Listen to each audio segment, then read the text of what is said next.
Well, the first theater that my dad had was in Ropesville, which is a small town not too far from Levelland. That's where he started in the movie business.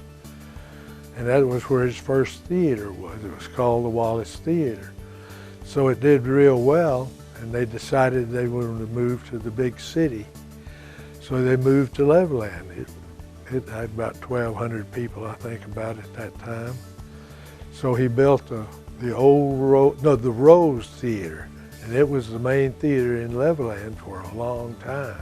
The wind would blow, the tumbleweeds would come flying, and the sand would blow, and the tumbleweeds would roll up against the Rose Theater building, and it was about 12, 15 feet to the rooftop, and the theater would just be covered with tumbleweeds.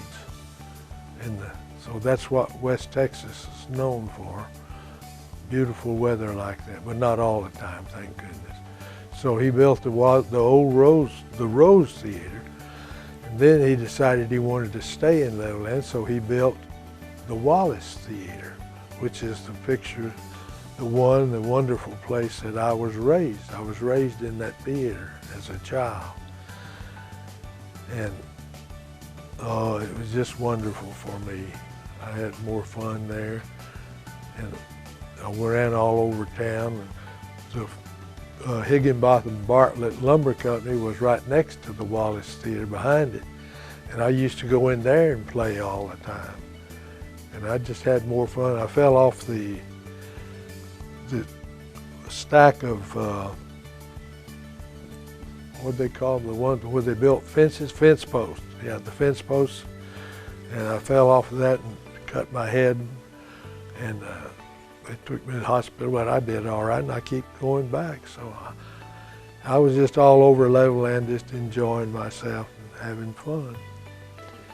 Well, he went to Texas A&M, and he took electrical engineering. He learned how to build amplifiers for the theaters. He just loved that, and he did real well. I don't know how he did it either. It's magnificent. And he would build the amplifiers for the theaters. And should I tell? Absolutely. And building amplifiers, we had a home in Ruidoso, New Mexico. We'd go up there in the summertime and enjoy it very much. And he built a little amplifier, and then the home they had there was an outhouse. That time they didn't have running water up there, so they had to have an outhouse. So he built that, and he built a little amplifier and a speaker and put it inside, down below the outhouse, you know, where the hose are. I don't know if you know what. And he built a little amplifier and put it down there. And when someone would go in to use the bathroom, if they sat on either side, it didn't make any difference. It was a two-holer. And on either side, he would say, if they sat down, he'd say, would you mind moving over to the other side, please? I'm busy down here.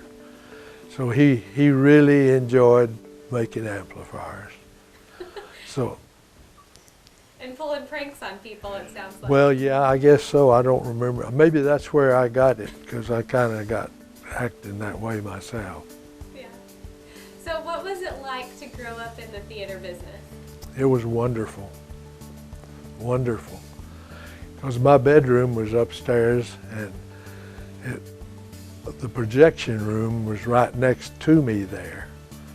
And there was only 6 inches between the wall and my bed, and I could hear the projectors in the projection room when they'd stop. And I'd think, well, did we have a film break, or is the theater going to catch fire, or what's happening? Because the old film back then was very flammable, and it would, it's just like dynamite. If it got, theaters were burning all over the country because of that nitrate film, I believe it was. And always worried because we had to have a big lamp house. We call them Powers projector, and and I forget the names of the amp of the carbon. The two carbons come together and make a big light, and it goes through a reflector and then goes out to the screen. And